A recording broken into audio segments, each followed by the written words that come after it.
This week, we told you that short term, we were bearish. If you had a look at our critical warning video right over here, you would have seen extensive analysis as to what was happening in the market. Initially, we thought Brent crude and oil was the story, but it doesn't look like that is the only thing that's driving the markets recently to a bearish sentiment. Let's look at a couple of things over here and see what sets the narratives. We had the Trump and Xi meeting in Beijing, but no breakthroughs on the war. The bond yields, we are hitting highs that we haven't seen over many months to even years. Interest rates, instead of looking at us having interest cuts, we're actually looking at interest rate hikes as of Jan 2027. Also on that, we have the new Fed chair, Kevin Warsh, replacing Jerome Powell, and he's already talking about rate hikes instead of cuts. This is setting a sentiment in the market. And where we hold short term in our reviews is definitely there. But things such as Ethereum, $7 billion worth of short liquidations to the upside, and also copper versus gold still hold strong. So short term to medium term moves and what it looks like for the market, we will cover all of this in this video. Hello everyone and welcome to Strategic Markets, your place for technical and fundamental analysis all at once. And into our end of week session. First of all, we'd like to start off with this news event, the Xi and Trump meeting that happened in Beijing to have discussions for future agreements and their impacts on the war.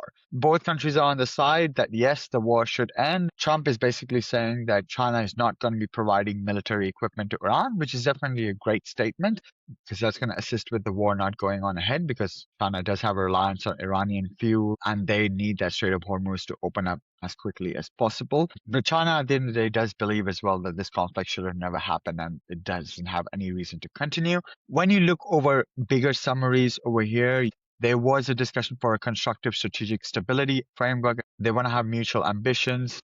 Xi has mentioned to Trump, do not get involved in the Taiwan issue. Otherwise, it can have clashes and even conflicts, placing the entire relationship in jeopardy. So Taiwan was a big aspect of discussion over there. NVIDIA chip clearances, where now new AI relevant chips can go to China, which is fairly good news. Some agricultural and beef trade agreements as well. But short term, guys, this particular meeting did not spark any bullish sentiments. So what it did do, at least correlated or not, we are seeing US bond yields, especially the 30-year government bond yields, spiking up really high. And when you line this up against prior action in the market, as of May 2025, since 1 year ago, and even October of 2023, we have not seen the bond yields go that high. Bond yields or the interest rate, if they go that high, that means loans and anything that is given out is charged at this interest of about 5, which is a lot for companies to pay when they're looking at increasing their manufacturing or growing. And that has a massive impact on debt as well and causes the economy to slow down. And when that economy slows down, one of the ways that they actually look to combat this and to bring everything back into control is to increase banking interest rates. And when you actually have a look at the Fed's interest rate considerations for the next 6 to 12 months, we are actually expecting a rate hike as of January 2027 in terms of majority of votes as compared to rate cuts. Kevin Warsh coming in as Fed chair today, he's actually still talking about wanting to push rate hikes as compared to cuts to get the markets in line. And that can be really troublesome for risk assets, especially in the short term. What does that actually look like? Well, Russell already had a downturn, lost a 20-day moving average, and is actually looking like a little bit of a bearish structure because even the MACD has flipped bearish over here on the daily. So that is a little bit concerning. You've got oil still moving up, moving towards this RSI resistance, and even wanting to flip bullish in the MACD. If that confirms and we move up, this is just going to be a pain point for most of the world. When we look at risk on assets, particularly Bitcoin over here, Bitcoin has been going in this ascending wedge pattern but it's just broken down. And we were talking about this last week. If you actually haven't gone ahead and watched that particular video to understand the basis of why we have a short-term bearish expectation, please do. If you are liking the analysis up till now, please do drop us a like as well. That goes a long way into us making this content for the future. But continuing on back in this point over here, you can see that in this particular breakdown, my minor target for consideration is at least 75k. Markets can go down a little bit there as well. Our Fibonacci sits at 70k if we're in a really dire situation. But at least for now, I do see 75k as a point of our testing area, because that's where some of our moving averages are, the 50-day moving average. So around that area is going to be decent. Another supporting theory to us testing 75k is our liquidation heat map. You can see over here that on the liquidation heat map, we actually do still have some liquidity down up till 75k. And we still actually have some short liquidations upstairs. So I do believe a move upwards is actually possible as well, but not before this bearish sentiment is completely finished through, especially on the short term. So yeah, expect a move to there. And in terms of Bitcoin's liquidation map, you can see that we have liquidations to the downside at about 3.4 billion, all the way down to 70,000. I'm not saying we go down to that much, but it's possible. But even to the upside at about 86,000, we have 3 billion. So Bitcoin's actually supporting a narrative where the market could move either side. And I personally think short term we go down, medium term we actually have moves back up for some of the narratives we have discussed. And I'm about to tell you right now as to why we could have a move up in the medium term. But one of the supporting thesis is Ethereum. Ethereum is really looking like it doesn't have that much of a move downstairs. And you can see why, because we've got a cumulative long liquidation of 1.2 billion for Ethereum, even to go down to 1900. Now that can happen. I'm not saying it won't happen, but the upside for Ethereum is about $7 billion worth of liquidation up to the 2500 mark. So my thoughts are actually, while BTC loses strength over here, Ethereum can actually test support at the 2100 level, even break down to the 1900, 1980 level over here. But I personally, for Ethereum, don't really see that downside as like massive. But the moment the tide shift, Ethereum's actually showing a lot more strength to the upside to go quickly to 2500 and be able to take that strength against Bitcoin as well, which is something that we can check out in this ETH BTC map. And don't be surprised if Ethereum just comes back into this particular range and goes to test that range if it goes to that 2500 mark. But obviously, that's just a little bit of speculation. We have to see that through in the midterm. But one of the narratives that makes me bullish into going into this particular aspect is the copper versus gold chart. We've discussed this many times, but the copper versus gold on the RSI aspect is very strong. Even the MACD aspect is very strong. And we're just coming over here to test the local high. If we break through this and keep moving upwards, then I've got confirmed sentiment over here that at least for the medium to short term, we've got a strong move up. Right now, likely we'll touch this particular area and risk assets will probably be trending a little bit sideways or have a little bit of downwards action from the way this particular chart is set out. But after that, if we move up from over here, then you have a confirmed bullish bias for the short term, as long as the market stay correlated to this particular chart. On that, I'm very excited to see the rest of the analysis from Steve to share his thoughts, please. Well, thank you very much for that. As always, Yash, fantastic summary of everything that's going on. And you've really captured a lot of the world events that's going on in relation to what's been happening over the last week, especially with the Trump-Xi meeting that was happening over in China. But yes, that's not really the only thing that's been going on. And as we alluded to over the midweek video, there was that incident basically in relation to Keir Starmer over in the UK. And as soon as that was actually going on, there was a reaction directly with the UK gilts.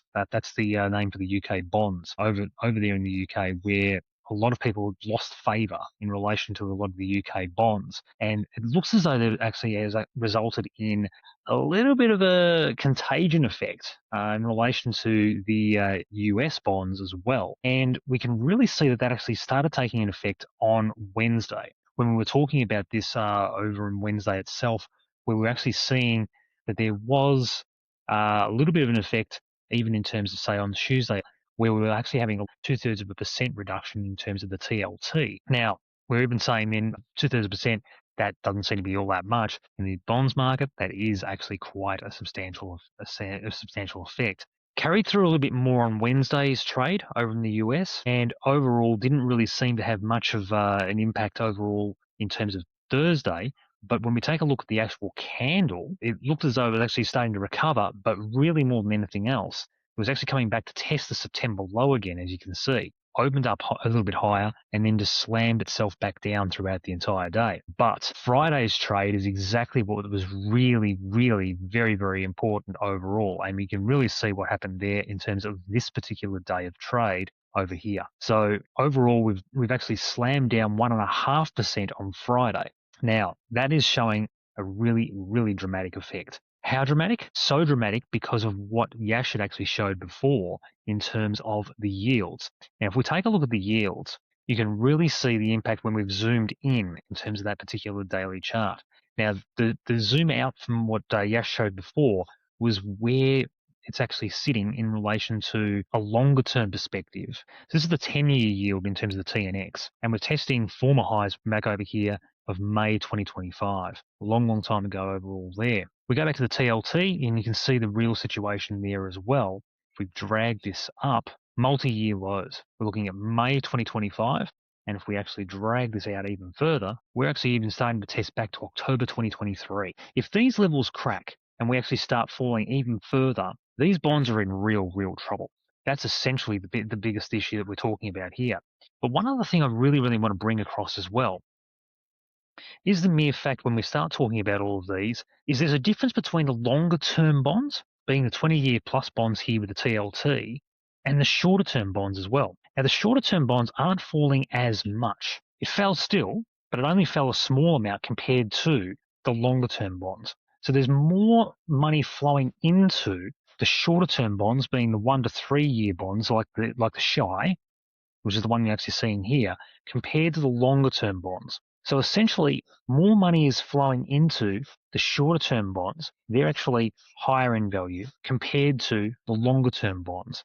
And that's actually causing more of a ratio, so to speak. So you have the shorter term bonds being higher in value, and that would actually be in terms of, say, like if you actually looked at it on a percentage basis in terms of the yields, those yields are actually going to be higher in general. So people are actually going to be earning more from those shorter term bonds compared to the longer term bonds. So they're actually getting paid more compared to the longer term bonds. Now, that's odd. If you see sort of that in terms of, say, like term deposits, for instance, if you put your money in the bank for a longer term, you'd expect to get paid more for your longer term deposits compared to a shorter term deposit. The opposite is happening.